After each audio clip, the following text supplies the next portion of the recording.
जमशेदपुर में कृष्ण जन्माष्टमी के अवसर पर यदुवंशी समाज द्वारा पारंपरिक शोभा यात्रा का भव्य आयोजन किया गया। एग्रीको मैदान से निकली यह शोभा यात्रा नगर के प्रमुख मार्गों से गुजरते हुए साक्षी आम बगान मैदान में संपन्न हुई। भगवान श्री कृष्ण की विभिन्न लीलाओं को दर्शाती झांकियां, बैंड बाजे, नृत्य दल और श्रद्धालुओं की भारी भीड़ ने माहौल को भक्तिमय बना दिया।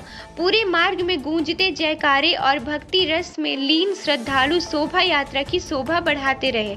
समापन स्थल पर सामूहिक आरती और प्रसाद वितरण का आयोजन हुआ। आयोजकों और समाज के वरिष्ठ जनों ने बताया कि यह परंपरा समाज की एकता और श्रद्धा का प्रतीक है। हर वर्ष की भांति इस वर्ष भी जन्माष्टमी के अगले दिन हम लोग कृष्ण भगवान के जन्मदिन जो हमारे कुल गुरु देवता हैं दादा श्री कृष्ण, उनके जन्मोत्सव की यात्रा हम लोग निकालते हैं। हर साल यात्रा हम लोग एग्रीको गोलचक्कर से शुरू करते हुए आदिता गोलचक्कर से होते हुए आम बगान मैदान में कृष्ण भगवान की आरती और भोग वितरण के साथ हम लोग इस कार्यक्रम का समापन करते हैं। इस कार्यक्रम में समाज के सभी वर्ग के लोग आते हैं, विशेषकर यदुवंशी समाज के लोग ज़्यादा रहते हैं। सभी वर्ग के लोग आते हैं, समाज के सारे समाज सेवी रहते हैं, जितने भी हमारे बड़े नेता हैं सब लोग आते हैं। इस कार्यक्रम में पूर्णिमा दास विधायक जी भी आए थे, दास भी आए थे, समाज सेवी काली जी भी आए थे, सभी लोग हमारे विजय खान जी आए थे, पूर्व कांग्रेस अध्यक्ष सभी लोग आए थे। इस कार्यक्रम में हम लोग अपने दादा श्री कृष्ण का जन्म उत्सव को करते हैं। दादा श्री कृष्ण कौन थे? दादा श्री कृष्ण वैसे पर्सनैलिटी जिनका जब जन्म हुआ, उनके जन्म होने के साथ उनकी भविष्यवाणी उनके माँ और बाप के जीवन के ऊपर उनकी आहालना शुरू हो गई। दादा श्री कृष्ण कौन थे? दादा श्री कृष्ण जब बूढ़े होकर वृद्ध होकर जब मरने आश्रय में थे तब उनके साथ क्या हो रहा था? उनके साथ याद हो रहा था कि यदुवंशी का खात्मा हो रहा था। एक तरफ यदुवंशी का खात्मा हो रहा था, दूसरी तरफ कौरव के जो परिवार था, कौरव के परिवार उनको आहालना कर रहा था। मतलब सारे तकलीफ़ों को देखते हुए उनके अगर आप जीवनी को पढ़ेंगे तो हम भी अपने जीवन में अपने सारे यदुवंशी भाई और सारे समाज को यही प्रेरणा देना चाहते हैं कि उनके जीवन को प्रेरणा लेकर हम प्रेरित होएं और जितने भी हमारे जीवन में कष्ट है उसको साइड करते हुए, उसको अलग रखते हुए हम अपना जीवन को हर्षोल्लास के साथ मनाएं। और हर साल इसी तरह की भांति हम अगले साल भी इस तरह कार्यक्रम करेंगे।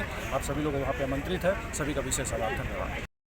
आज रात में कृष्ण जन्माष्टमी था, इसके उपलक्ष्य में पूरे समाज के लोग हर एक साल रैली निकालते हैं और रैली का मुख्य मकसद है समाज के लोगों को आध्यात्म की ओर ध्यान आकर्षित करना।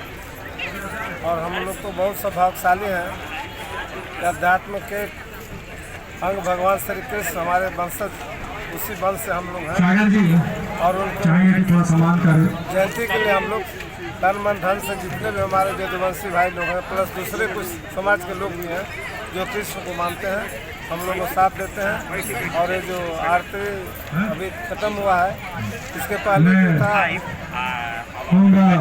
रैली निकाला गया है।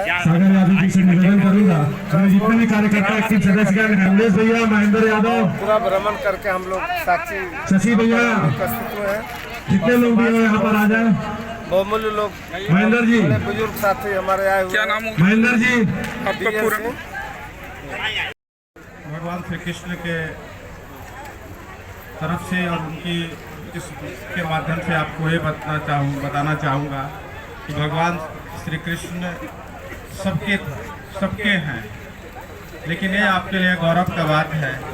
तो यदुकुल में जन्म लेकर हम सभी को ये दायित्व होता है कि उनके द्वारा बताए गए उसूलों को आखिरी निभाएं और उस पर चल करके समाज के बीच और देश के अंदर शांति और सौहार्दपूर्ण स्थापित करें और उनके संदेशों को आगे बढ़ाते हुए प्रगति के रास्ते पर आगे बढ़ें।